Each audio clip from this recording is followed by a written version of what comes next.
Part के ऊपर हम आते हैं। फ्रिक्शन भी आ जाती है कि फ्रिक्शन कहाँ लगेगी कहाँ नहीं लगेगी। ये भी one of the important question है। Even if you see the concept in NCERT, तो उन्होंने भी बड़े डिटेल के अंदर पूछा हुआ है।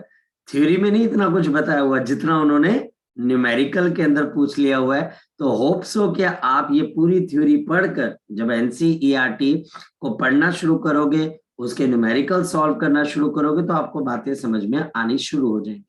तो आज हम यहाँ पर कैसे शुरू करते हैं? आज हम यहाँ पर सबसे पहले शुरू करते हैं बच्चे, the conservation of mechanical energy in the ruling body. The conservation of the mechanical energy in the ruling body. Mechanical energy in the ruling body. Mechanical energy in the ruling body. Again, this topic, ये जो topic है हमारे पास is not asked in the school examination, but competition के अंदर इससे related आपको question आते हैं।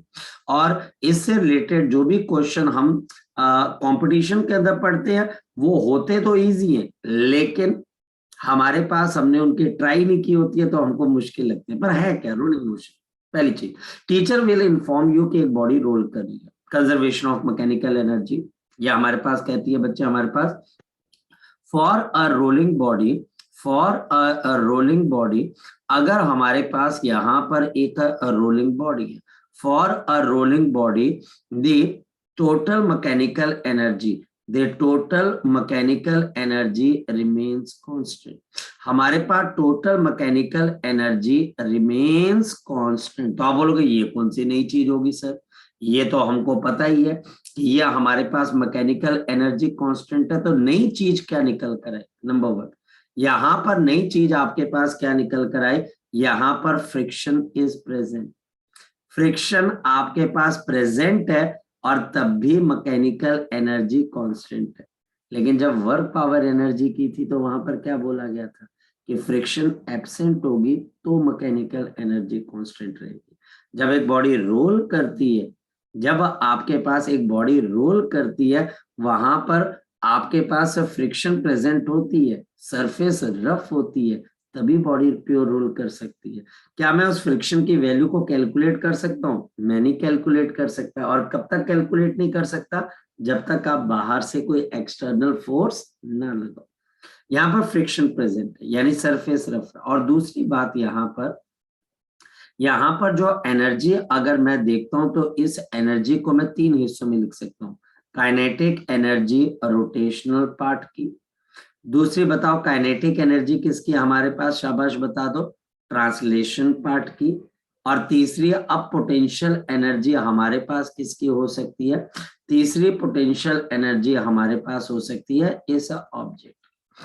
तो ये हमारे पास यहाँ पर आपके पास टोटल एनर्जी के तीन हिस्से हो सकते हैं। रोटेशन की काइनेटिक एनर्जी का फॉर्मूला क्या बताओ? शाबाश, हाफ आई ओमेगा।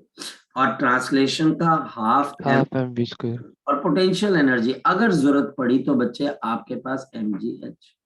और आल्सो यहाँ पर v इज इक्वल टू किसके बराबर है? r omega. लेकिन कब तक पार्थ, कब तक v is equal to r omega? क्या हमेशा v is equal to r omega होगा? ये तब तक होगा जब तक आपके पास ये बॉडी किसके ऊपर रोल कर रही है बच्चे? ग्राउंड। तो ये जब हमारे पास ग्राउंड के ऊपर रोल करेगी तो ये कौन आपके पास रहेगा। अब क्वेश्चन कैसे आएंगे? जैसे आप में से कोई बच्चा बोलता है सर क्वेश्चन कैसे आएगा, मैं समझाता हूँ। हमारे पास क्वेश्चन ये आएगा कि ये हमारे पास एक आपके पास रफ सरफेस है और यहां से मेरे पास ये ऑब्जेक्ट आपके पास एक हाइट तक पहुंच गई। ये मेरे पास यहाँ पर एक ऑब्जेक्ट है जो कि रोल कर रही है। टीचर इंफॉर्मेशन देगा, टीचर आपको बीच में नहीं छोड़ेगा कि ये हमारे पास एक बॉडी रोल कर रही है v, और ये हमारे पास ओमेगा, और ये इसका रेडियस है r। और टीचर ये भी बोल देगा कि ये मेरे पास यहाँ पर क्या आ गई? डिस्क आ गई। क्या रिंग हो सकती है? हो सकती है। स्फीयर हो सकती है? हो सकती है। सिलेंडर, कुछ भी हो सकता है। मैंने डिस्क मान लिया क्योंकि मैं आपको एक क्वेश्चन करवाना चाहता हूँ। और हमारे पास यहां से टीचर बोलता है ये डिस्क आपके पास प्योर रोल कर रही है, calculate the height h, calculate the height h जहां तक ये बॉडी आपके पास ऊपर पहुंच सकती है, यानी कि ये बॉडी हमारे पास यहां तक पहुंच सकती है, ये मुझे बताना। ये सेंटर O है और ये रेडियस r है और ये वेलोसिटी मेरे पास किसके बराबर है, v मीटर पर सेकेंड। और ये बॉडी हमारे पास यहां तक पहुंच सकती है। अगर ये बॉडी यहां तक पहुंच सकती है तो पहली बात तो ये वेलोसिटी आपके पास क्या हो जानी चाहिए, 0, क्योंकि टॉप मोस्ट पॉइंट पर पहुंच जाएगी, उसके बाद तो बॉडी रुक जाएगी। यहाँ पर कंजर्वेशन ऑफ एनर्जी क्या बोलता है, ए पे क्या एनर्जी है और बी पे आपके पास क्या एनर्जी है, ए की एनर्जी। हमारे पास एनर्जी एट ए आपके पास बताओ किसके बराबर हो जाएगी, तो आप लिखोगे g half m v square plus of half into I into आपके पास ओमेगा स्क्वेयर। और बी पे कौन सी एनर्जी है, सिर्फ पोटेंशियल एनर्जी। अगर इस डिस्क का मास m kg है, डिस्क का मास m kg है, तो हाइट h पे इसकी वैल्यू कितने के बराबर आ जाएगी, तो आंसर इज mgh। क्योंकि ये डिस्क है तो इसका मोमेंट ऑफ इनर्शिया किसके बराबर होगा, अगर ये डिस्क है तो इसका मोमेंट ऑफ इनर्शिया किसके बराबर होगा, half into M R square, क्योंकि डिस्क है। और रही बात बच्चा हमारे पास ओमेगा स्क्वेयर, ओमेगा स्क्वेयर को पेयर रूलिंग के अंदर मैं क्या लिख सकता हूँ, V square by R square. और यहाँ पर मेरे पास क्या आ जाएगा, mgh आ जाएगा, ये हमारे पास आ गया। अब यहां से m से आपके पास m और ये m कैंसिल, ये r स्क्वेयर से r square cancel, v square by 2 v square by 4, तो v square by 2 plus of v square by 4 ये हमारे पास आ गया, इज इक्वल टू मेरे पास g इंटू h आ गया। यहाँ पर मेरे पास इसका एलसीएम कितने के बराबर आ जाएगा, 4। ये आपके पास ऊपर कितना आ जाएगा, 3v का square is equal to gh। तो यहाँ पर ये ऑब्जेक्ट या ये डिस्क कितनी हाइट पर गई है जरा बता दो, ये हाइट आपके पास कितने के बराबर है, 3v स्क्वायर अपॉन 4g। ये हमारे पास इतनी हाइट के ऊपर ये ऑब्जेक्ट क्या कर गई है बच्चे, आपके पास राइज। ये हमारे पास क्वेश्चन आएगा और ये question I don't think so कि आप में से कोई बच्चा नहीं कर सकता, बिल्कुल करेगा यार। क्या मुश्किल है इस क्वेश्चन में, बोलो। तो वो mgh कैसे आया, मतलब बॉडी एक हाइट पर पहुंच जाती है तो क्या गेन कर जाती है, पोटेंशियल एनर्जी, वहां से आया, ठीक है। और सर जो हमारा 1.5 mv square plus 1/2 moment of inertia and angular velocity, वो हमारा वो गया ना काइनेटिक टोटल, हाँ ये टोटल काइनेटिक एनर्जी है, बिल्कुल सही कह रहे हो। सर 2 मिनट पीछे कर दोगे सर। लो बताओ बच्चे। मैंने ना कुछ लगता है गड़बड़ कर दी लिखने में ना सर, मतलब क्या, मैं तभी सोचूं कि इसमें mgh भी आना चाहिए था, मैंने लिखा ही नहीं देखो, हम टोटल एनर्जी की जब बात करेंगे तो उसमें पोटेंशियल भी इंक्लूड हो सकती है। अगर कोई बॉडी ग्राउंड के ऊपर है, अगर कोई बॉडी बिल्कुल रेफरेंस लाइन पे है, वहां तो पोटेंशियल एनर्जी 0 हो जाएगी ना। यहाँ पर आपकी पोटेंशियल एनर्जी किसके बराबर है, 0 के बराबर है, क्योंकि ये रेफरेंस लाइन पे है। और जब ये h हाइट पर हो जाएगी और बॉडी यहाँ पर स्टॉप हो रही है, तो आपके पास क्या हो जाएगी, सारी काइनेटिक एनर्जी किसमें कन्वर्ट हो जाएगी, पोटेंशियल। तो ये तो सिंपल सा रूल है, ठीक है। ओके सर, 2 मिनट पीछे कर दो सर, मैं एक बार ना वो नोट कर लेता हूँ। आप नोट कर लीजिए, जल्दी नोट करिए पर। Okay sir.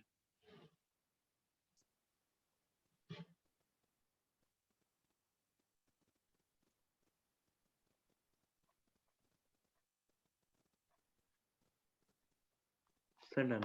ओके, सो ये हमारे पास यहाँ पर वन ऑफ द केस आ रखा है। और यहाँ पर एक और बात बच्चे नीतिका पार्थ में बता दूं, एक बार तो क्वेश्चन ऐसा आ रखा था जिसमें टीचर ने हाइट दे रखी थी और आपको ये बताना था कि जो बॉडी टाइप है वो हमारे पास कौन सी है, मतलब कि कौन सी बॉडी नीचे से ऊपर जाकर आपके पास रुक रही। ये भी बच्चा हमारे पास यहाँ पर एक बार बच्चा हमारे पास यहाँ पर क्वेश्चन पूछा जा चुका है। मतलब वहां पर टीचर ने आपको एक हाइट दे दी और हाइट देने के बाद टीचर अब आपको ये पूछता है कि भाई ऐसी कौन सी बॉडी है जो इस हाइट तक आपके पास पहुंच सकती है। तो पॉइंट हमारे पास यहाँ पर यही है कि आपको कंजर्वेशन ऑफ मैकेनिकल एनर्जी बड़े ढंग से आपको आना चाहिए। अगर मुझे यहाँ पर कंजर्वेशन ऑफ मैकेनिकल एनर्जी बहुत अच्छे से आता है तो मैं किसी भी लेवल का क्वेश्चन बड़े आराम से क्या कर सकता हूँ, हैंडल कर सकता हूँ, कोई बहुत मुश्किल चीज नहीं आएगी हमारे पास। यहाँ पर अगर कंजर्वेशन ऑफ मैकेनिकल एनर्जी को देखा जाए तो ये one of the type of the question. Second type मैंने आपको क्या बताया, टीचर आपको हाइट दे देगा और आपको हाइट से अंदाजा लगाना पड़ेगा कि उस बॉडी की टाइप आपके पास क्या होगी, उस बॉडी की पर्टिकुलर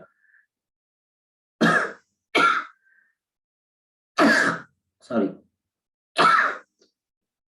तो उस पर्टिकुलर बॉडी की आपके पास यहाँ पर टाइप क्या होगी। Next one, so next one बच्चे, अब हमारे पास नेक्स्ट इसके अंदर कौन से टाइप का क्वेश्चन आता है, नेक्स्ट इसमें हमारे पास टाइप ऑफ क्वेश्चन आता है बच्चे, the rolling body, the rolling body, the rolling body down the inclined plane, down the inclined plane, the rolling body down the inclined plane, down the आपके पास यहाँ पर इंक्लाइंड प्लेन।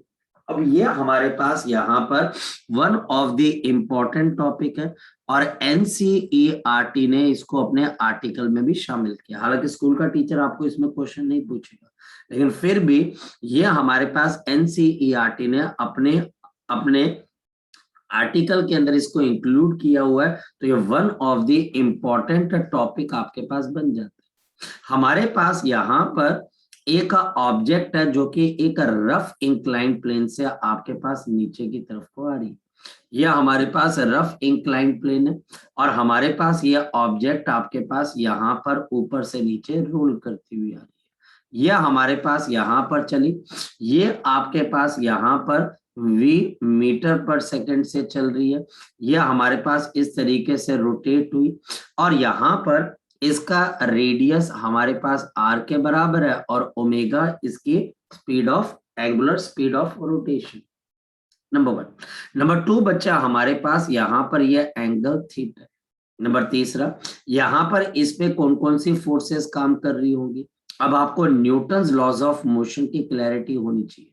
ये normal reaction n है, नीचे की तरफ मेरे पास यहाँ पर क्या आ जाएगा, mg आ जाएगा और यहाँ पर mg cos ऑफ थीटा, ये मेरे पास mg, यहाँ पर मेरे पास mg cos ऑफ थीटा और यहाँ पर मेरे पास क्या आ जाएगा, mg आपके पास यहाँ पर क्या आ जाएगा, साइन ऑफ थीटा।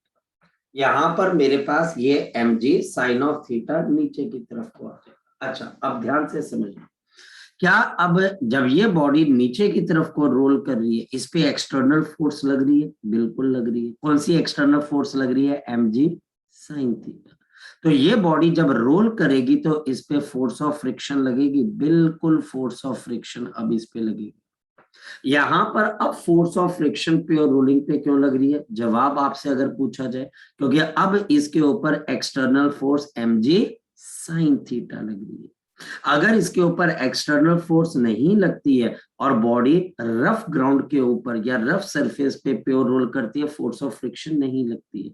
ये पॉइंट बच्चे आपके दिमाग में रहना चाहिए। और ये छोटा सा पॉइंट जब कोई बच्चा एनसीईआरटी पढ़ के आता है तो हम उससे भी पूछते हैं कि बेटा अब बताओ कि अब आप रोलिंग के अंदर फ्रिक्शन क्यों लगा रहे हो। बच्चा बोलता है सर किताब में लिखा गया। पर किताब में लिखा गया तो कॉन्सेप्ट क्या बना, बच्चा बोलता है सर कॉन्सेप्ट क्या बना ये तो पता नहीं लगा। तो कॉन्सेप्ट यही है, mg साइन थीटा की वजह से फोर्स ऑफ फ्रिक्शन लगेगी। अब हमारे पास यहाँ पर न्यूटन्स लॉज ऑफ मोशन हमको यहाँ पर अप्लाई करना आना चाहिए। कैसे, हमारे पास न्यूटन लॉ ऑफ मोशन क्या बोलता है, शाबाश बता दो, mg sine of theta minus of frictional force किसके बराबर होती है, शाबाश बता दो, मास इनटू एक्सेलरेशन। ये हम पढ़ चुके, कोई दिक्कत वाली बात नहीं। और दूसरी बात बच्चे, यहाँ पर हमारे पास टॉर्क, अब देखो अब आपको यहाँ पर थोड़ा सा फोकस करना पड़ेगा टॉर्क के ऊपर। ये तो आपके पास आई पहली चीज। दूसरा टॉर्क, यहाँ पर torque about the point O, torque about the centre of the body, torque about the centre of the body, centre of the body, the torque about the center of the body।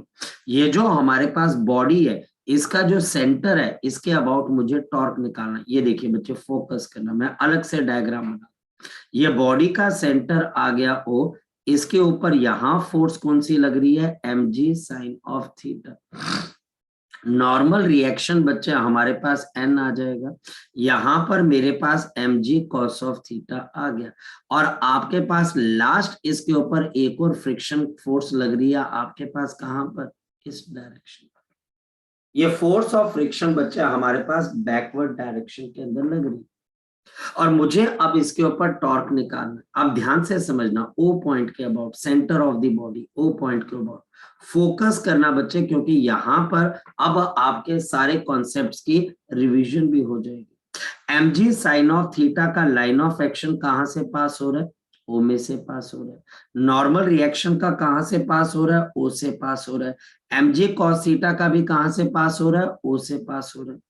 उन सारी forces का line of action अगर आपके पास axis of rotation में से पास हो जाए तो टॉर्क आपके पास क्या हो जाता है, जीरो हो जाता है। यहाँ पर mg sine theta, normal reaction mg cos theta, इन सबका लाइन ऑफ एक्शन O में से पास हो रहा है, तो torque due to normal reaction, the torque due to mg sin theta and the torque due to mg cos of theta, ये सबका सब आपके पास क्या हो जाएगा, जीरो के बराबर। क्या जो फ्रिक्शनल फोर्स है इसकी वजह से टॉर्क लगेगा, बिल्कुल लगेगा। देखो ये फ्रिक्शनल फोर्स का लाइन ऑफ एक्शन है, और O से लेके फ्रिक्शनल फोर्स तक का परपेंडिकुलर डिस्टेंस किसके बराबर है, R के बराबर। तो टॉर्क अब आपके पास यहां पर किसके बराबर आ जाएगा, फ्रिक्शनल फोर्स इनटू R। ये टॉर्क लग जाएगा बच्चा हमारे पास फ्रिक्शनल फोर्स इनटू आपके पास रेडियस R।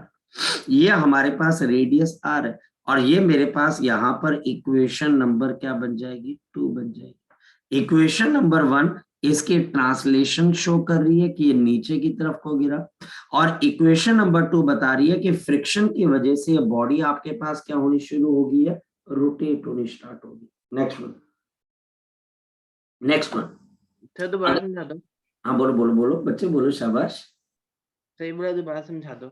देखो इसके लिए मुझे सबसे पहले, अगर ये पॉइंट मुझे समझ में नहीं आया तो इसका मतलब मुझे टॉर्क निकालना नहीं। पहला पॉइंट ये कि टॉर्क निकालने के लिए क्या एक्सिस ऑफ रोटेशन होती है, और वहां से आपको फोर्स का लाइन ऑफ एक्शन ड्रॉ करना पड़ता है, और ये लाइन ऑफ एक्शन जो कि बच्चा हमारे पास फोर्स का लाइन ऑफ एक्शन है, ये एक्सिस ऑफ रोटेशन से कितने डिस्टेंस में से क्रॉस हो रहा है, ये टॉर्क प्रोड्यूस कर रहा है। हमारे पास टॉर्क जीरो कब होता है, जब हमारे पास जो फोर्स है उसका line of action axis of rotation में से पास हो जाए, तो बच्चे वहां पर किसी किस्म का कोई टॉर्क आपके पास नहीं लगेगा। अब यहां पर या तो आप ये बोलो कि सर मुझे टॉर्क बिल्कुल समझ में नहीं आया, तो बात एक बात बन पाएगी, क्योंकि इसमें अब ये तो एक बहुत छोटा सा पॉइंट है कि टॉर्क निकाला कैसे जाता है, कि ओ पॉइंट के अबाउट टॉर्क निकालना है। मेरे पास 4 फोर्सेस हैं, मैंने चारों फोर्सेस का लाइन ऑफ एक्शन ड्रॉ किया, जिसमें से 3 फोर्सेस का लाइन ऑफ एक्शन ओ में से गुजर गया, तो उनका टॉर्क होगा नहीं। जो फ्रिक्शनल फोर्स है उसका लाइन ऑफ एक्शन, यानी कि फ्रिक्शनल फोर्स जिस लाइन पे एग्जिस्ट करती है उसका लाइन ऑफ एक्शन ओ में से पास नहीं हो रहा है, तो इसका मतलब उसकी वजह से टॉर्क लग गया। और टॉर्क क्या होता है, force multiplied by perpendicular distance between the axis of rotation and the line of action।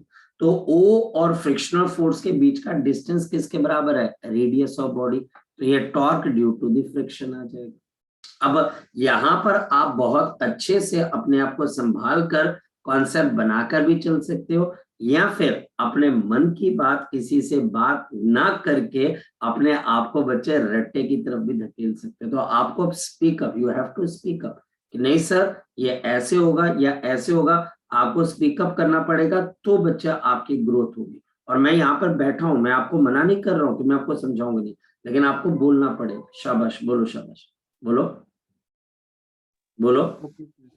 नहीं देखो, अब ये देखो आप पे डिपेंड भी करेगा, मैंने कभी मना नहीं किया, लेकिन पॉइंट ये है, यहां से आप ये बोलोगे या तो सर बिल्कुल सर समझ में आया, या सर बिल्कुल समझ में नहीं आया, तो आप एग्जांपल दीजिए, ये अब आपको बोलना पड़ेगा। मैं यहाँ पर बैठा हूँ, मैं कभी भी भाग नहीं रहा हूँ इसके अंदर से कि नहीं मैं भाग जाऊं, अरे फटाफट कर लो, अरे छोड़ो पहले करवाया था बाद में कर। मैं भी बोल रहा हूँ कि बेटा अगर आपको पूछना है बिल्कुल बेतकल्लुफ होके पूछो, बिल्कुल बेधड़क होके पूछो, क्योंकि बेशर्म जो पर्सन, वर्ड भी यूज करो बेशर्म, लेकिन बेशर्म को नॉलेज मिलती है बच्चे, जो शर्म करता है बच्चे उसको नॉलेज नहीं मिलती है बच्चे। बोलो शाबाश। सर नो सर, आ गया समझ। चलो कोई बात नहीं। अब बच्चे हमारे पास टॉर्क को और मैं क्या लिख सकता हूँ, आई इंटू अल्फा। आई आपके पास इस बॉडी का moment of inertia alpha, frictional force into R, ये तीसरी इक्वेशन आ जाएगी। हमने बच्चे कुछ कुछ इंफॉर्मेशन पहले की थी, जैसे थीटा आपके पास यहाँ पर आपके पास आर्क इनटू रेडियस था, अगर आपको याद हो, यहाँ v is equal to R omega, ऐसे अल्फा इज इक्वल आपके पास a इज इक्वल टू किसके बराबर हो जाएगा, R alpha. Acceleration is equal to R into alpha. इस वजह से मेरे पास यहाँ पर I और अल्फा की जगह मेरे पास कितना आ जाएगा, a by R and this will be f into R, और यह हमारे पास इक्वेशन नंबर 4 था। यहां से आपके पास एक्सेलरेशन या फ्रिक्शन की वैल्यू किसके बराबर आ गई, देयरफॉर देखिए बच्चे, फ्रिक्शन मेरे पास यहां पर आ जाएगी I moment of inertia a divided by r का स्क्वायर, और ये हमारे पास क्या आ जाएगी, फिफ्थ नंबर इक्वेशन।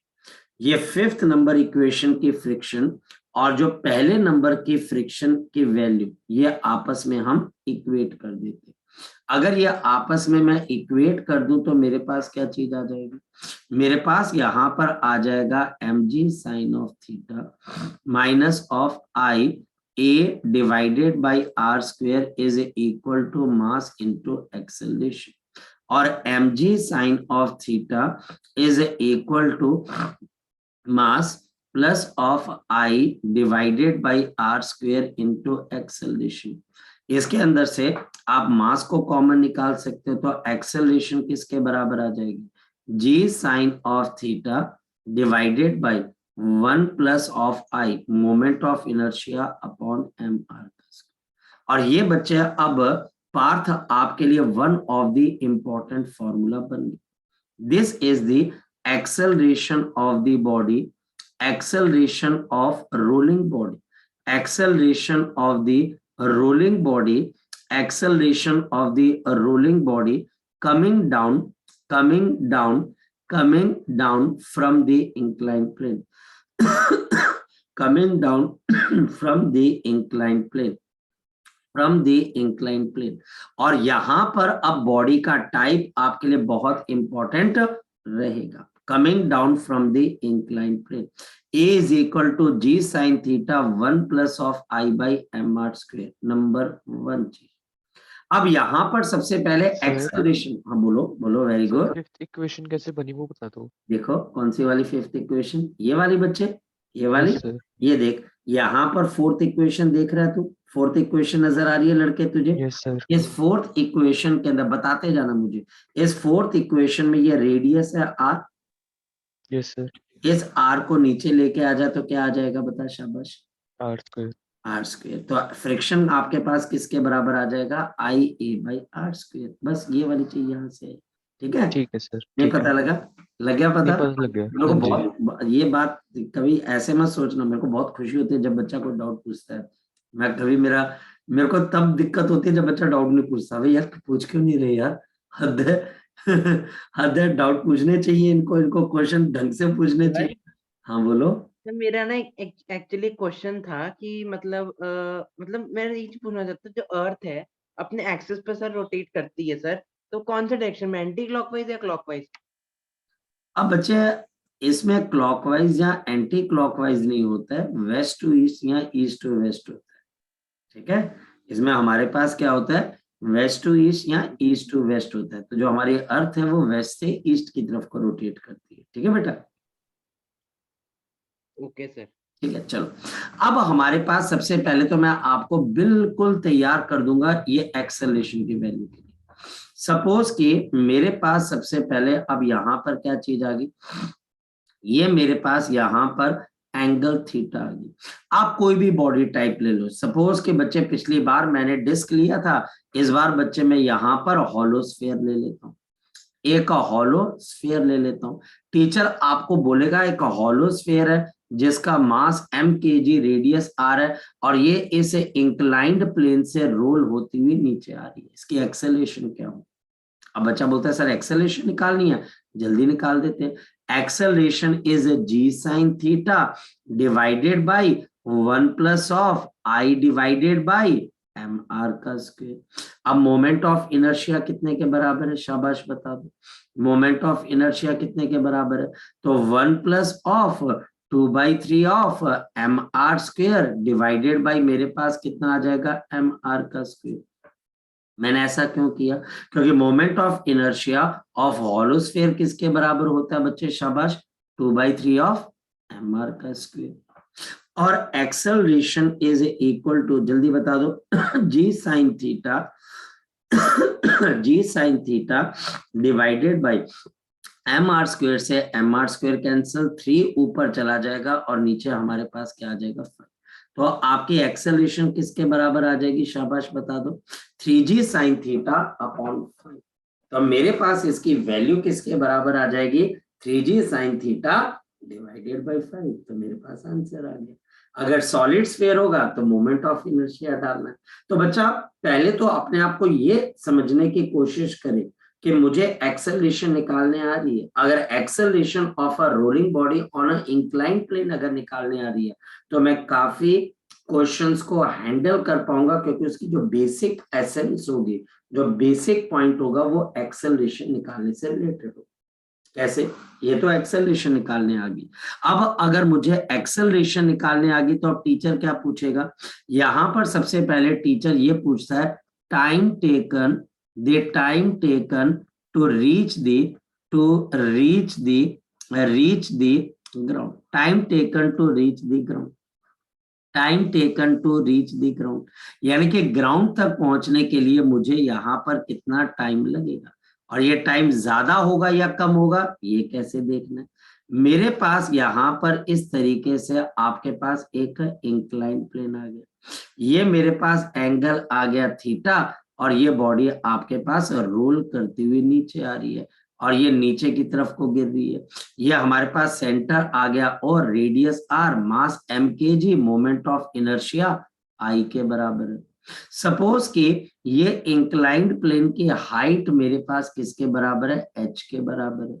ये इंक्लाइंड प्लेन की हाइट मेरे पास h के बराबर है, तो ये राइट एंगल ट्राइंगल का आपका परपेंडिकुलर बन गया। तो हाइपोटेन्यूज क्या बन जाएगा? h divided by sine of theta. तो आपका हाइपोटेन्यूज क्या बन जाएगा? h divided by sine of theta, ये बन जाएगा। अब हमारे पास यहाँ पर देखिए कि हमारे पास s is equal to ut plus of कितने के बराबर है? शाबाश बता दो, हाफ इंटू 80 का स्क्वायर, ये फॉर्मूला होता है। अब आपने डिस्टेंस कितने का कवर कर दिया? h divided by sine of theta. Initial velocity 0, तो 0, हाफ इंटू एक्सेलरेशन, तो g sine of theta divided by नीचे मेरे पास कितना आ गया? 1 plus of I divided by mr का स्क्वायर मल्टीप्लाइड बाय t का स्क्वायर। सॉल्व करेंगे तो सर वो यूटी कहाँ गया? ut बच्चे 0 है ना, क्योंकि इनिशियल वेलोसिटी 0 मीटर पर सेकेंड। ठीक है सर। इस बॉडी को इनिशियली 0 मीटर पर सेकेंड से 2h divided by g into sine square theta, और यहाँ पर ऊपर मेरे पास क्या आएगा? 1 plus of I divided by mr का स्क्वायर, और यहाँ पर हमारे पास इसका क्या आ जाएगा? रूट आ जाएगा, and this will B t, क्योंकि t स्क्वायर है तो रूट आ जाएगा। तो बताओ इसका टाइम आपके पास किस पे डिपेंड करेगा? 1 अपॉन साइन थीटा, यानी कि एंगल ऑफ इंक्लिनेशन पे भी डिपेंड करेगा। एंगल ऑफ इंक्लिनेशन ज्यादा होगा तो टाइम कम लगेगा, और अंदर अब आपके पास क्या रह जाएगा? Under root of 2h upon आपके पास g, और बच्चे ये मोमेंट ऑफ इनर्शिया पे भी डिपेंड कर रहा है, I डिवाइडेड बाय mr का स्क्वायर इज इक्वल टू हमारे पास यहाँ पर t के बराबर। अब मेरे पास यहाँ पर 2 क्वेश्चन बनते। देखो बेटा, रूट है वो कहीं कहीं ऐसा मत सोचना कि रूट छुप गया तो रूट कहीं गायब हो गया, रूट है बच्चा आपके पास यहाँ पर। तो ये बच्चा हमारे पास सबसे पहला फॉर्मूला तैयार हुआ, time taken to reach the ground, time taken to reach the ground. अब इस पे 2 क्वेश्चन बनते हैं। पहला क्वेश्चन, पहला क्वेश्चन है बच्चा हमारे पास, फोकस करना। मेरे पास एक हॉलो स्फीयर है, मेरे पास एक हॉलो स्फीयर है बच्चा हमारे पास, और एक सॉलिड स्फीयर है। मेरे पास एक सॉलिड स्फीयर है, ध्यान से समझना। साथ ही साथ मेरे पास एक डिस्क है और मेरे पास एक रिंग है। इन सबका मास मेरे पास mkg के बराबर है। सबका मास किसके बराबर है बच्चे, हमारे पास mkg के बराबर। सबका रेडियस और मास सेम है, रेडियस और बच्चा हमारे पास मास, सबका बच्चा हमारे पास यहाँ पर सेम। इन सभी को, यहाँ पर इन सभी को हम सेम इंक्लाइंड प्लेन से आपके पास नीचे की तरफ को गिराते हैं। हम इन सभी को सेम इंक्लाइंड प्लेन से नीचे की तरफ को गिराते हैं at the angle of theta. मैं सेम इंक्लाइंड प्लेन से इन सबको नीचे की तरफ को गिरा रहा हूँ। पहले हॉलो स्फीयर, फिर सॉलिड स्फीयर, डिस्क और रिंग, चारों को इकट्ठा भी गिरा सकते हो, थोड़ा सा ब्रॉड मान लो इंक्लाइंड प्लेन को। मुझे ये बताना है कि इसके अंदर से सबसे पहले नीचे कौन पहुंचेगा और सबसे लास्ट में नीचे कौन पहुंचेगा। देखते हैं। सबके लिए हाइट भी हमारे पास किसके बराबर है, आपके पास h के बराबर है। देखिए ये टाइप 1 की प्रॉब्लम है। तो सबसे पहले अगर मैं यहाँ पर देखना चाहूं, मैं हॉलो स्फीयर को देख लेता हूँ। तो हॉलो स्फीयर का टाइम आपके पास कितना आएगा, 1/sin of theta under root of आपके पास कितना आ जाएगा, 2h/g 1 plus of 2/3 of mr square divided by मेरे पास क्या आ जाएगा, mr का स्क्वेयर। ये कैंसल हो जाएगा, तो यहाँ पर 5/3, तो t is equal to 1/sin of theta under root of मेरे पास कितना आ जाएगा, 2h/g मल्टीप्लाइड बाई यहाँ पर मेरे पास कितना आएगा, 5/3। ये कैंसल होके आपके पास 2 और ये 2 से 2 कैंसल, तो time for the hollow sphere बताओ किसके बराबर है, 1/sin of theta under root of आपके पास h/3। अगर मैं सॉलिड स्फीयर लेता तो फिर क्या फर्क आ जाता, बताओ शाबाश। ये तो पहला इसका आ गया। सॉलिड स्फीयर के लिए मेरे पास क्या कंडीशन आ जाती, अब मैं थोड़ा सा चालाक हूं तो मैं काफी चीजों को यहाँ पर पहले से अंडरस्टैंड करते हुए चलूंगा। 1/sin theta under root of 2h/g, और यहाँ पर 1 प्लस ऑफ, अब सीधा मैं 2/5 लिख सकता हूँ। मुझे पता है कि mr स्क्वेयर और mr स्क्वेयर कैंसिल। मैं बात किसकी कर रहा हूँ, सॉलिड स्फीयर की। तो time period of the solid sphere, तो जरा बताओ सॉलिड स्फीयर के लिए कितना आ जाएगा, 1/sin ऑफ थीटा, या आपके पास अंडर रूट ऑफ, ये मेरे पास 7/5, और आप इसको अगर देखें तो हमारे पास कितना आ जाएगा, 14। आपके पास 14h डिवाइडेड बाई, क्योंकि 7 इंटू 2 14 और 5 इंटू यहाँ पर मेरे पास 50 आ जाएगा। इसको अगर मैं और सॉल्व करता हूं सॉलिड स्फीयर को, तो कितने के बराबर आ जाएगा, 1/sin of theta under root of मेरे पास 7h डिवाइडेड बाई कितना आ जाएगा, 25। तो 7h अपॉन आपके पास कितना आ जाएगा, 25। जरा कंपेयर करके बताओ, जरा कंपेयर करके बताओ, हॉलो स्फीयर को ज्यादा टाइम लग रहा है कि सॉलिड स्फीयर को ज्यादा टाइम लग रहा है, शाबाश बताओ जरा। मेरे पास hollow sphere under root of h/3 है और ये अंडर रूट ऑफ 7h/25 है। किसमें ज्यादा टाइम लग रहा है भाई, किसमें ज्यादा टाइम लग रहा है भाई, सॉलिड स्फीयर। सॉलिड स्फीयर के अंदर। अगर आप 7 को 25 से डिवाइड करें और 1/3 डिवाइड करें तो कौन सा नंबर बड़ा और कौन सा छोटा है बच्चे। मैंने आपको एक सिंपल सी बात बोली, व्हाट इज 1/3, जरा बताए कोई बच्चा 1/3 क्या होता है, और कोई दूसरा बच्चा मुझे बता दे 7/25 कितना होता है, शाबाश बोलो बोलो बोलो बच्चे, 1/3 कितना होता है। मैं चलो तुमको थोड़ा सा मैं मैथमेटिक्स 0.3 समथिंग कुछ है, और सर जो 25 और 7 आएगा वो उससे छोटा ही होगा सर। 7/25 अप्रोक्सीमेटली बच्चा हमारे पास कितना हो जाएगा, 0.28। 0. आपके पास यहाँ पर 2। तो इसका मतलब बच्चे सॉलिड स्फीयर यहाँ पर कम टाइम ले रहा है और बच्चे यहाँ पर हॉलो स्फीयर उससे ज्यादा टाइम ले रहा है। यह हमारे पास कुछ इस तरीके से आएगा। लेकिन अभी कहानी बची हुई है क्योंकि अभी डिस्क बचा हुआ है। अब अगर डिस्क है तो डिस्क को नंबर 3 कर देते हैं। मैं फिर आपको एक बात कह दूं बच्चे, स्कूल लेवल के ऊपर ये क्वेश्चन, हालांकि ये एनसीईआरटी का पार्ट है, लेकिन स्कूल लेवल के ऊपर यहाँ पर ये क्वेश्चन पूछने से टीचर डरता है और घबराता भी है। 2h/g, मैं डिस्क की बात कर रहा हूँ, तो 1 प्लस ऑफ यहाँ पर हाफ आ जाएगा, क्योंकि हाफ mr² कैंसिल हो जाएगा। अगर किसी बच्चे को कंट्रोवर्सी लग रही है तो उसको फिर पूरा का पूरा सॉल्व करना पड़ेगा कि आई हाफ mr² है, mr², तो यहाँ पर सिर्फ हाफ बच जाएगा।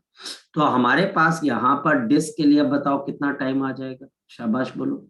तो हमारे पास 1/sin of θ under root of यहाँ पर कितना आ जाएगा 3/2, तो 3/2 है तो यहाँ पर 3h/g।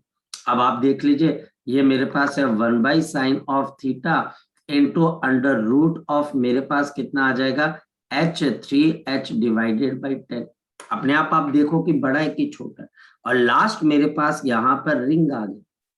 अब रिंग के लिए हमारे पास मुझे पता है 1/sin of θ under root of आपके पास कितने के बराबर है 2h/g, और यहाँ पर 1 + 1 आ जाएगा क्योंकि mr² होती है उसकी वैल्यू, तो सीधा कैंसिल हो जाएगा। And this will B 1/sin of θ under root of 4h/g। जी की जगह हमारे पास यहाँ पर कितना आ गया 10 आ गया। अब यहाँ पर रिंग के लिए हमारे पास ये फैक्टर आ गए। अब ये फैक्टर अब मुझे यहाँ पर कंपेयर करने, सबसे पहला टाइम हमारे पास किसका था बच्चे, सबसे पहला टाइम था होलोस्फीयर का, 0 पॉइंट आपके पास 3 × h, तो हमारे पास टाइम ऑफ द होलोस्फीयर ये हमारे पास है 1/sin of θ under root of 0 point आपके पास 3 × h। इसके बाद time of the solid sphere आया, ये बच्चे 1/sin of θ under root of 0.28 × h। इसके बाद टाइम आया मेरे पास डिस्क का, और डिस्क आपके पास कितने के बराबर है 1/sin of θ under root of 0.3 × h। और इसके बाद बच्चे टाइम आया मेरे पास किसका, रिंग का, और रिंग का बच्चे 1/sin of θ under root of कितना आ जाएगा 0.4 × h। अब बताओ सबसे ज्यादा टाइम इसके अंदर, सबसे पहले यहाँ पर नीचे कौन पहुंचेगा, तो सबसे पहले नंबर पे बच्चे आपके पास यहाँ पर कौन पहुंचेगा बच्चे, सॉलिड स्फीयर पहुंचेगा। सेकंड नंबर पे डिस्क पहुंचेगी, ये सेकंड नंबर पे डिस्क पहुंचेगी, और थर्ड नंबर पे होलोस्फीयर। रीजन क्योंकि ये 0.3 नहीं है 0.33 है, ये अकेला 0.3 है, ये 0 पॉइंट आपके पास 33 है। तो थर्ड नंबर के ऊपर बच्चा होलोस्फीयर पहुंचेगा, और सबसे लास्ट यहाँ पर नीचे ग्राउंड पे कौन सी बॉडी पहुंचेगी बच्चे, रिंग पहुंचेगी। आई बात कुछ समझ में, आई बात बच्चे कुछ समझ में, यस सर। ठीक है। तो ये पॉइंट बच्चा हमारे पास यहाँ पर आ जाता है, और ये हमारे पास वन ऑफ द क्वेश्चन बन जाता है। एक आपको यहाँ पर पहले बताना कि नीचे कौन पहुंचेगा, ये डिसाइड कौन करेगा, एक्सेलरेशन। नेक्स्ट वन, इसी के अंदर बच्चा अब हमारे पास टाइप 2 क्वेश्चन आ जाता है। टाइप 2 क्वेश्चन, हाँ बोलो बोलो बोलो बोलो शाबाश, बोलो बोलो। सर ये जो हमने ये सारा फॉर्मूला लगा किया, अगर हम सीधा ये मोमेंट ऑफ इनर्शिया देखते हैं वो तुम्हारी समझ, निकाल देते हैं, वो तुम्हारी समझ है। अगर आप डायरेक्ट इसमें समझ पा रहे हो बच्चे तो मैं आपको रोकूंगा नहीं, लेकिन याद रखना काके, एक बात याद रखना बाबू, कि आपके पास क्वेश्चन, आपका कॉन्सेप्ट हर जगह पे फिर अप्लाई होना चाहिए। मतलब कि ऐसा ना हो कि वो इस क्वेश्चन को तो सॉल्व कर दे लेकिन सर बाकी जगह पे लग नहीं पा रहा। अगर तुम उसको समझ पा रहे हो, आपकी अंडरस्टैंडिंग बन पा रही है, और आप क्वेश्चन जल्दी कर पा रहे हो, और वो मैच भी कर रहा है, तो फिर तो बच्चा कोई मना ही नहीं है। लेकिन इसके अंदर से तुझे ज्यादा प्रैक्टिस करनी पड़ेगी। मतलब जब हमको कोई चीज समझ आती है, the great responsibility come with the great power, यानी कि जब हमको समझ में आना शुरू होता है तो हम ज्यादा परेशान होते हैं। जैसे कल मैं ऑफलाइन बैच में एक बच्चे को कह रहा था, वो बच्चा बोल रहा था कि सर मतलब कि हमारी मतलब कि उनका स्कूल का रिजल्ट आया होगा सर, मैं तो पास होगी लेकिन बाकी बहुत सारे बच्चे फेल हो गए। मैं बोला कि बेटा जो बच्चे फेल हुए उनका कॉन्फिडेंस लेवल क्या है, कहते सर अल्ट्रा। और मैं बोला तेरा खुद का लेवल, कहते सर अभी भी लगता है कि ये भी रह गया, ये भी रह गया, ये भी रह गया, ये भी रह गया। मैं बोला यही पॉइंट है। तो क्योंकि जब आपके पास पावर आएगी ना, जब जो, तो आप याद रखना, आपके अंदर कॉन्फिडेंस कम हो जाएगा, क्योंकि रीजन क्या है, तेरे को डर लगता रहेगा, अच्छा ये फॉर्मूला यहाँ लग जाएगा, यहाँ नहीं लगेगा, यहाँ लग जाएगा, यहाँ लग जाएगा। आप कर सकते हो, रीजन क्या है, क्योंकि काफी हद तक मैं भी इसको फॉलो करता हूँ, लेकिन तेरे को बड़ा ध्यान से करना पड़ेगा, ध्यान से करना पड़ेगा। अगर आंसर गलत आने शुरू हो जाएंगे तो फिर back to the basics, basics के ऊपर ध्यान देना, ठीक है। लेकिन क्या तुम गलत बोल रहे हो? नहीं, तुम सही कह रहे हो, मोमेंट ऑफ इनर्शिया ही तो है जो सारी चीजें कंट्रोल कर रहा है। एनसीईआरटी, हमारे पास एनसीईआरटी क्वेश्चन क्या पूछती है, ध्यान से समझना। एनसीईआरटी क्या क्वेश्चन पूछती है, फोकस करना। एनसीईआरटी हमारे पास ये बोलती है, यहां पर मेरे पास दो आपके पास सेम हाइट के लेकिन अलग अलग एंगल्स के मेरे पास यहाँ पर क्या है बच्चे, आपके पास इंक्लाइन प्लेन है। ये एनसीईआरटी का क्वेश्चन है। यहाँ पर इसके दो अलग अलग एंगल है, θ1 θ2, एंड θ1 इज ग्रेटर देन आपके पास θ2। यहां से और यहां पर मैंने सेम बॉडी को डाला, देखो हाइट दोनों की सेम है लेकिन एंगल ऑफ इंक्लिनेशन दोनों का हमारे पास डिफरेंट है। मैं यहाँ पर सेम बॉडी को डाल देता हूँ, सपोज कि डिस्क है और सपोज कि ये भी डिस्क है। अब मुझे बताना है कि इसमें से कौन सी बॉडी ग्राउंड को सबसे पहले टच करेगी, बड़े इंक्लाइन प्लेन वाली या छोटे इंक्लाइन प्लेन वाली। तो यहाँ पर जो टाइम है, द टाइम, तो क्वेश्चन मेरे पास क्या है, time taken, the time taken to hit the ground first, they hit the ground first, hit the ground first, यानी कि ग्राउंड को सबसे पहले इन दोनों बॉडीज में से कौन सी बॉडी हिट कर जाएगी। तो हमारे पास जो टाइम होता है 1/sin of theta under root of 2h/g और 1+i डिवाइडेड बाई mr का स्क्वायर। हमारे पास यहाँ पर ये सारी चीजें तो सेम है, ये वाला पीछे वाला पोर्शन सारा सेम है आपके पास।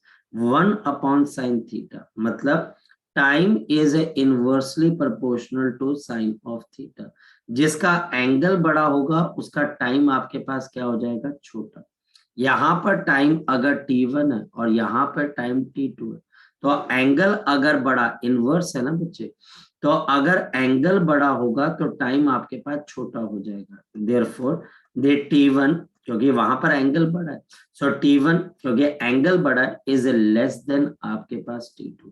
तो पहले वाले इंक्लाइन प्लेन पे बॉडी जल्दी नीचे पहुंचेगी as compared to second one, लेकिन दोनों की हाइट आपके पास सेम है।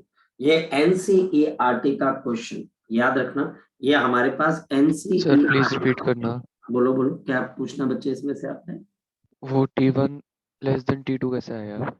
कैसे है, इनवर्स का बच्चे रिलेशन है ना आपके पास, इनवर्स का रिलेशन है आपके पास। यहाँ पे टाइम किस पे डिपेंड कर रहा है आपके पास, बताओ जरा मुझे, टाइम किस पे डिपेंड कर रहा है? 1 1 by divided by sine theta under root of 2h/g 1+i/mr²। दोनों बॉडीज के लिए हाइट सेम है, दोनों बॉडीज के लिए ग्रेविटी सेम है, दोनों बॉडीज डिस्क है और डिस्क है, मास भी सेम है, मोमेंट ऑफ इनर्शिया भी सेम है। तो जो टाइम पीरियड होगा वो किसके ऊपर डिपेंड कर रहा है बच्चे, बताओ शाबाश।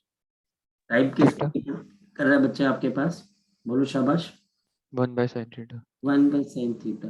अब इनवर्स का मतलब क्या होता है, अगर कोई चीज बड़ी होती है, डिनोमिनेटर बड़ा होता है, तो सामने वाली चीज छोटी हो जाती है कि कम हो जाती है, बोलो शाबाश। छोटी। तो फिर आपके पास छोटा हो जाएगा ना। θ1 is greater than θ2, therefore sine of θ1 is greater than sine of θ2, and therefore inverse में जब कोई चीज होती है बच्चे, तो बेसिक मैथमेटिक्स है ना बच्चे हमारे पास, अगर कोई चीज इनवर्सली प्रोपोर्शनल, डिनोमिनेटर जितना बड़ा होता जाएगा सामने नंबर उसका न्यूमरेटर उतना छोटा होता जाएगा, तो बड़े एंगल के लिए टाइम छोटा होगा और छोटे एंगल के लिए टाइम बड़ा हो जाएगा। नहीं आई बात समझ में? Okay sir.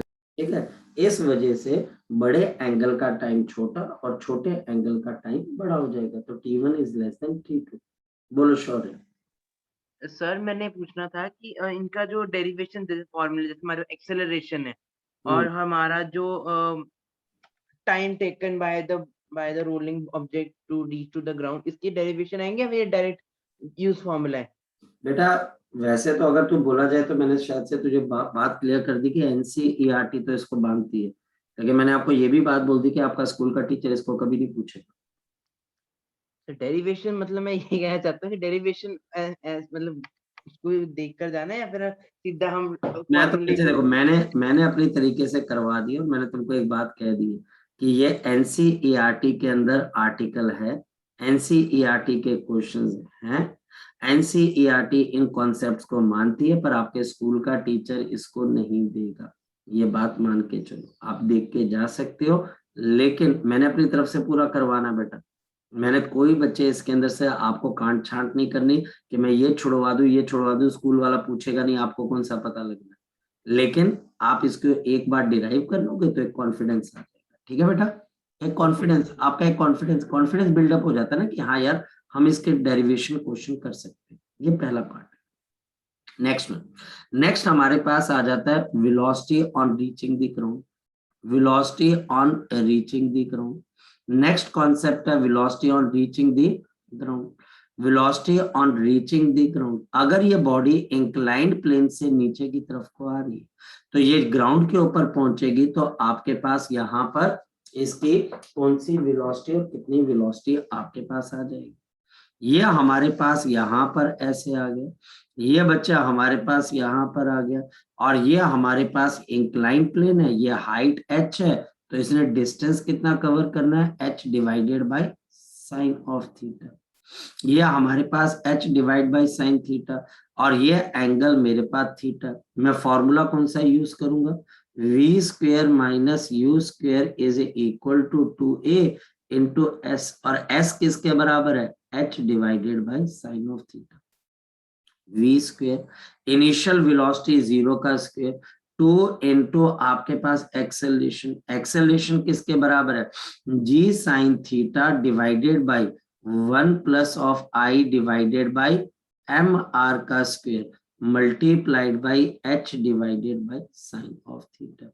साइन थीटा से साइन थीटा कैंसिल, तो आपकी velocity on reaching the ground कितने के बराबर आ जाएगी, under root of 2g into h divided by 1 plus of i divided by mr का होल स्क्वायर। ये हमारे पास यहाँ पर एक रोलिंग बॉडी अगर ऊपर से नीचे पहुंच जाती है तो उसकी वेलोसिटी कितने के बराबर। पहली चीज जो देख के मुझे यहाँ पर समझ में आती है वो ये आती है कि ये वेलोसिटी किसके इंडिपेंडेंट है बच्चे, शाबाश बताओ। ये हमारे पास इंडिपेंडेंट किसके है, independent of the angle theta. Exactly बच्चे, एंगल थीटा।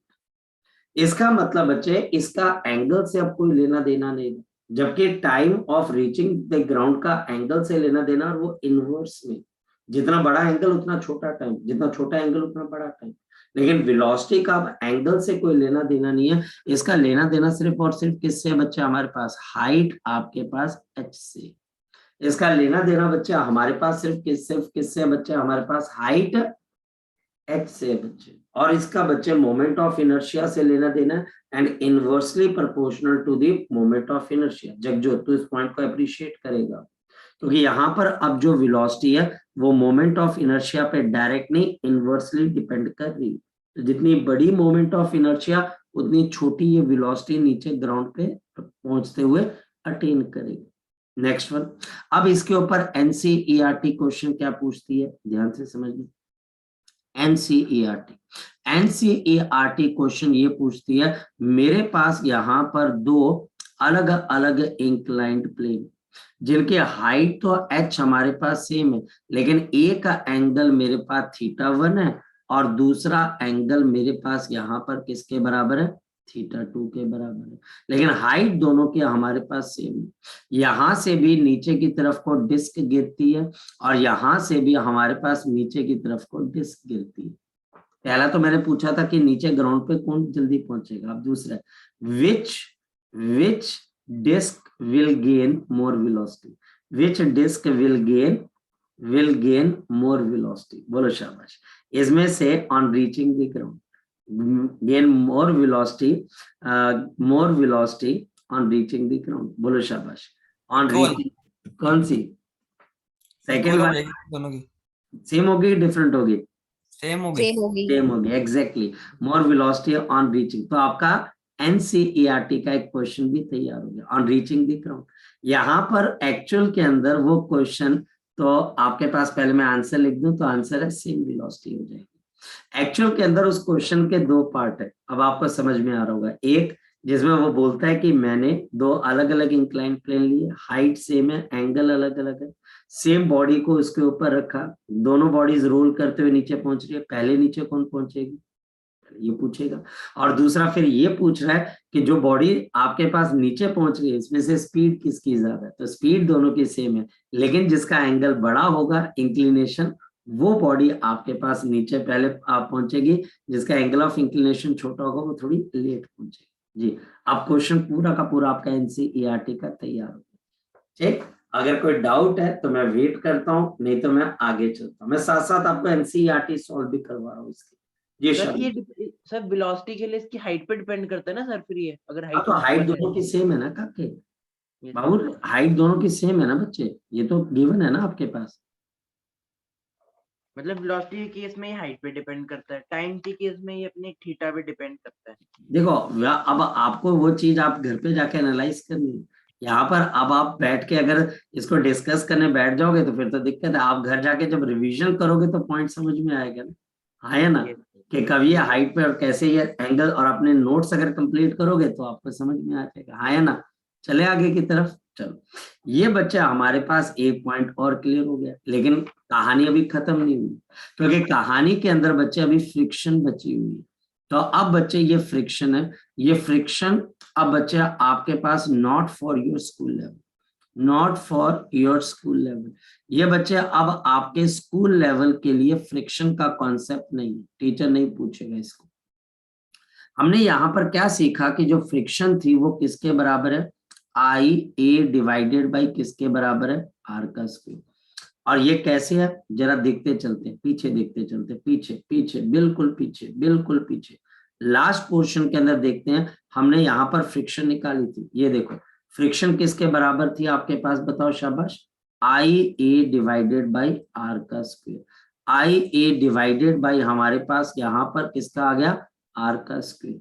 और अभी हमने ये सीखा बच्चे, ये एक्सेलरेशन किसके बराबर है, एक्सेलरेशन किसके बराबर है अभी हमने सीखा, ये है g sine theta divided by नीचे मेरे पास किसके बराबर आ जाएगा, 1 plus of I divided by M R का स्क्वायर। अब क्या करेंगे ध्यान से समझना, फ्रिक्शन यहाँ पर g sine theta, g sine theta नीचे, अब मैं आर स्क्वायर को आई से नीचे डिवाइड कर देता हूँ, यहाँ पर मेरे पास क्या आएगा 1 plus of I divided by M R का स्क्वायर। देखते चलना बच्चे, मैं इस आई को नीचे लेके आ गया आर स्क्वायर के डिनोमिनेटर में, मल्टीप्लाई कर दीजिए जी साइन ऑफ थीटा, नीचे बच्चा आपके पास कितना आ जाएगा बताओ शाबाश, ये आ जाएगा R square by I plus of multiply करेंगे तो हमारे पास कितना आ जाएगा 1 अपॉन एम आ जाएगा। अगर मैं एलसीएम एम ले लूं, मान लिया जाए कि यहाँ पर एम को अगर मैं यहाँ पर ले लेता हूं तो मेरे पास यहाँ पर कितना आ जाएगा, ये आर स्क्वायर आई, ये आपके पास आ गया। अगर इसके अंदर से मैं आपके लिए जी साइन ऑफ थीटा, यहाँ पर अब हम क्या कर लेते हैं, यहाँ पर हम यहाँ पर इसको कर सकते हैं, सपोज कि मैं 1 अपॉन एम को कॉमन ले लेता हूं तो मेरे पास कितना आ जाएगा M R square upon I plus of 1, या फिर फ्रिक्शनल फोर्स किसके बराबर आ जाएगी M g sine of theta. Focus करना बच्चे नीचे, नीचे अब मेरे पास कितना आ जाएगा M R square upon I plus of 1, ये फ्रिक्शनल फोर्स बन गई। ये बच्चा हमारे पास यहाँ पर इसकी क्या बन गई बच्चे, फ्रिक्शनल फोर्स बन गई। ये हमारे पास इसकी क्या बन गई बच्चे, फ्रिक्शनल फोर्स बन गई। M g sine theta divided by M R square divided by I plus of 1, जहां पर आई मेरे पास इसका मोमेंट ऑफ इनर्शिया, जहां पर आई मेरे पास इसका मोमेंट ऑफ इनर्शिया, ये बात ध्यान रखने वाली। नेक्स्ट हमारे पास है यहाँ पर coefficient of the friction. Next बच्चा हमारे पास यहाँ पर क्या चीज आ जाती है, we have the coefficient of the friction, we have the coefficient of the friction, coefficient of the friction, coefficient of the friction. हमारे पास कोएफिशिएंट ऑफ द फ्रिक्शन किस तरीके से आएगा, यह हमको पता है कि mu mg into cos of theta, यह हमारे पास फ्रिक्शनल फोर्स के बराबर है। कैसे पता, इसको फिर हम अगर आगे की तरफ को लेके चले, ये देखिए हमारे पास जो फोर्स ऑफ फ्रिक्शन है वो हमेशा म्यू इंटू एन के बराबर होती है, और एन आपके पास किसके बराबर है, mg cos थीटा। और हमने यहाँ पर फ्रिक्शन को किसके बराबर निकाला हुआ है, फ्रिक्शन हमारे पास है यहाँ पर mg sin थीटा mr² i प्लस ऑफ 1। तो mu into mg into cos of theta is equal to mg sin of theta divided by हमारे पास mr² divided by i plus of 1। यहाँ पर mg से mg कैंसल, तो coefficient of friction किसके बराबर है, tangent of theta divided by mr² upon i plus of 1। अब देखो इस पे क्वेश्चन कैसे आएगा, इस पे क्वेश्चन कैसे आएगा जो कि मैक्सिमम बच्चे रट्टा मार के जाएंगे, लेकिन मैं आपको अंडरस्टैंड करवा रहा हूँ। और मैक्सिमम बच्चों को तो पता भी नहीं होगा कि कोएफिशिएंट ऑफ फ्रिक्शन भी निकालो, मैक्सिमम बच्चों को पता भी नहीं होगा कि यहाँ पर कोएफिशिएंट ऑफ फ्रिक्शन का कॉन्सेप्ट भी एग्जिस्ट करता है। आपको पता लग चुका है तो रिस्पॉन्सिबिलिटी बढ़ जाती है, यानी कि अब कॉन्फिडेंस और डाउन हो जाएगा, बढ़ेगा नहीं कि यार ये भी है, इसको कैसे करना है। अब जैसे फॉर एग्जांपल मैं सॉलिड स्फीयर ले लेता हूँ। अब टीचर इस सॉलिड स्फीयर के अंदर कोई भी इंक्लाइंड प्लेन ले लेता है, ये हमारे पास इंक्लाइंड प्लेन है, और टीचर इस इंक्लाइंड प्लेन पे ये एंगल थीटा दे भी सकता है, नहीं भी दे सकता है। मैं नहीं मान के चलता हूँ कि जब एंगल थीटा टीचर देगा तो मैं वैल्यू डाल दूंगा। और यहाँ पर टीचर मुझे बोलता है सॉलिड स्फीयर के लिए कोएफिशिएंट ऑफ फ्रिक्शन बताना, म्यू की वैल्यू बतानी है। तो बताओ क्या आ जाएगी, mu is equal to tangent of theta divided by mr²। अब इसका मोमेंट ऑफ इनर्शिया कितना होता है सॉलिड स्फीयर का, 2/5 ऑफ mr² प्लस ऑफ 1, तो ये कैंसल हो जाएगा। तो mu is equal to tangent of theta, नीचे मेरे पास कितना आ जाएगा 5/2 प्लस ऑफ 1। यहाँ पर सॉल्व करेंगे तो म्यू इज इक्वल टू ऊपर 2 टेंजेंट ऑफ थीटा और नीचे मेरे पास यहाँ पर 7। तो ये कोएफिशिएंट ऑफ आपके पास स्टैटिक फ्रिक्शन आ जाएगा, किसका बच्चे, सॉलिड स्फीयर का। तो ये सॉलिड स्फीयर का हमारे पास क्या आ जाएगा, कोएफिशिएंट ऑफ हमारे पास क्या आ जाएगा, स्टैटिक फ्रिक्शन आ जाएगा। आप डिस्क के लिए निकाल लीजिए, यहाँ पर अगर एंगल ऑफ इंक्लिनेशन गिवन है, सपोज 30 डिग्री गिवन है, तो आंसर कितना आ जाएगा, 2 tangent of 30 degree divided by 7। अब हॉलो स्फीयर के लिए, अब ये आपका होमवर्क भी बन गया कि आज आप जाकर एक टेबल कंप्लीट करोगे इसका कि हॉलो स्फीयर के लिए क्या चीज बनेगी या बाकियों के लिए आपके पास क्या क्या चीजें बनेगी। तो ये हमारे पास यहाँ पर पूरा का पूरा आपका सर कोएफिशिएंट ऑफ फ्रिक्शन के लिए टेबल बनाना है। हाँ बिल्कुल बनाना पड़ेगा, तभी तो ठीक है। इस पहले रिंग से स्टार्ट कर दो, एंगल को थीटा ही रहने दीजिए, टेंजेंट ऑफ थीटा रहने दीजिए, ring, disc, solid sphere, cylinder, hollow, मतलब कि सबका आप एक टेबल बनेगा ना, तो आपके पास फायदा ये होगा पार्थ, बाकी बच्चों को बहुत मेहनत करनी पड़ेगी, तुझे सिर्फ टेबल याद, अच्छा इसका आंसर ऐसे आता है, ऊपर फॉर्मूला लिखना है और आपका टेबल तैयार हो जाएगा। ठीक है, सो ये बच्चा हमारे पास था और रोटेशनल मोशन पूरा का पूरा। तो यहाँ पर बच्चे आपका ये रोटेशनल मोशन फिनिश हो जाता है। कल हम देखते हैं बच्चे इसके ऊपर अगर क्वेश्चन करने हुए तो मैं आपको कुछ इंपॉर्टेंट क्वेश्चंस आपको करवा दूंगा। मैंने मोमेंट ऑफ इनर्शिया के आपको 2 डीपीपी दी गई थी, एक सर्कुलर मोशन की बच्चे डाउट सेशन रहता है, तो वो जल्दी बच्चे अभी हम उसको अलाइन करते हैं और कल पहले इस पे कुछ क्वेश्चंस करेंगे बच्चे और देन वी विल बी ये नई वाली थी या पहले वाली थी?